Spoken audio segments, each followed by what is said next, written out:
Jadi begini, pemerintah Indonesia di bawah kepemimpinan Presiden Prabowo Subianto akhirnya berani mengambil keputusan besar.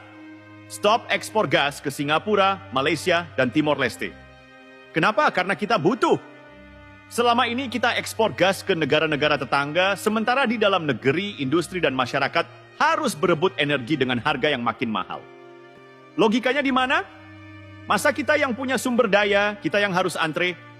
Ini kayak orang punya kebun sendiri tapi masih beli sayur di pasar karena hasil panennya dijual ke orang lain dulu. Prabowo nggak mau Indonesia terus-terusan jadi penjaga pom bensin buat negara lain sementara kita sendiri kekurangan. Gas kita, buat kita. Itu intinya. Singapura dan Malaysia langsung panik. Ya iyalah, selama ini mereka nyaman dapat pasokan gas murah dari Indonesia.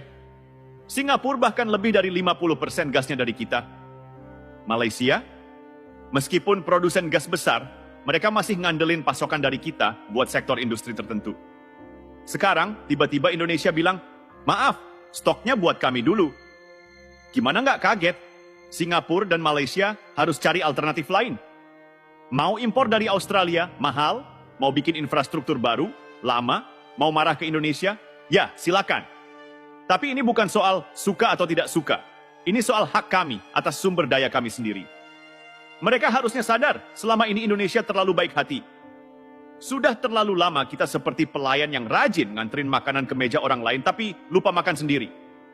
Sekarang pelayan ini sadar, dia juga lapar. Banyak yang bilang, wah ini kebijakan egois. Atau Indonesia nggak mikirin hubungan baik dengan tetangga. Serius? Jangan lupa Indonesia bukan sekadar negara ekspor sumber daya. Kita ini negara berdaulat. Kita punya hak penuh menentukan kemana sumber daya kita digunakan. Kalau selama ini kita terlalu murah hati, sekarang saatnya kita realistis. Presiden Prabowo memahami bahwa kemandirian energi adalah kunci untuk masa depan. Data menunjukkan bahwa pada 2025 kebutuhan gas nasional bakal mencapai 1,471 miliar BTU per hari dan terus naik ke 2,65. 9 miliar BTU per hari pada 2034. Bayangkan kalau kita masih sibuk kirim gas ke luar negeri sementara kita sendiri kekurangan. Itu bukan kebijakan, itu bunuh diri. Ini bukan sekadar slogan, tapi target nyata. 71% bauran energi terbarukan dalam beberapa dekade ke depan. Jadi, jangan kira ini keputusan nekat tanpa strategi. Ini langkah strategis untuk masa depan.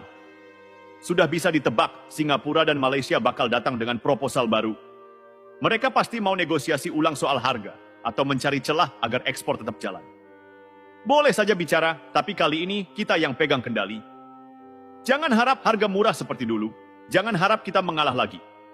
Kalau mereka butuh gas, mereka harus ikuti aturan main kita. Indonesia bukan lagi penjual murah yang gampang ditekan. Kalau mereka ngotot mencari alternatif lain, ya silakan. Tapi ingat, mencari pemasok gas dengan harga dan kualitas seperti Indonesia itu nggak gampang dan nggak murah. Langkah ini juga bikin peta politik energi Asia Tenggara berubah. Indonesia menunjukkan bahwa kita bukan lagi negara yang bisa ditekan atau dianggap remeh. Singapura dan Malaysia sekarang harus cari cara baru untuk memenuhi kebutuhan energi mereka.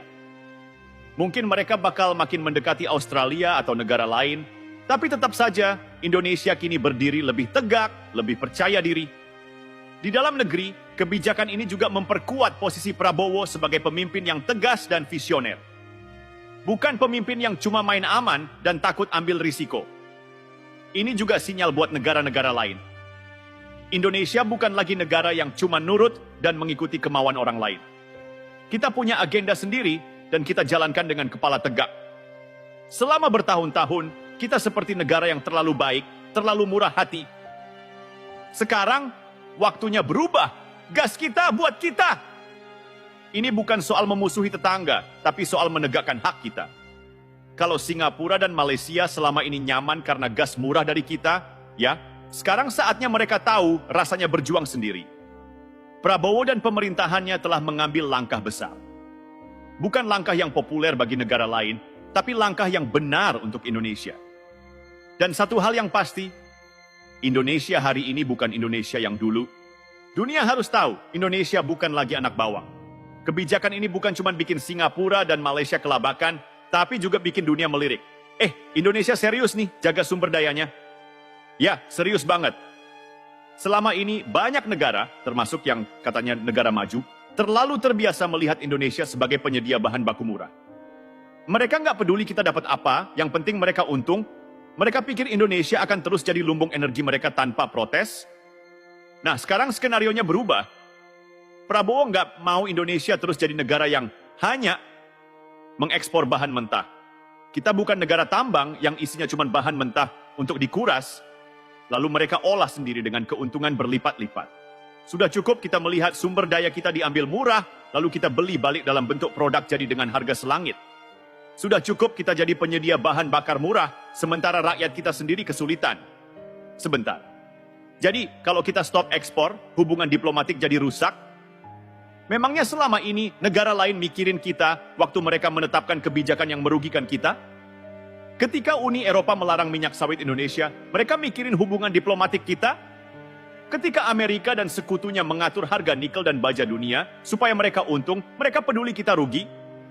Ketika kita dibanjiri produk impor murah yang bikin UMKM kita mati, ada yang protes demi Indonesia. Jadi, kenapa setiap kali Indonesia pasang sikap tegas, kita yang disuruh mikirin perasaan orang lain?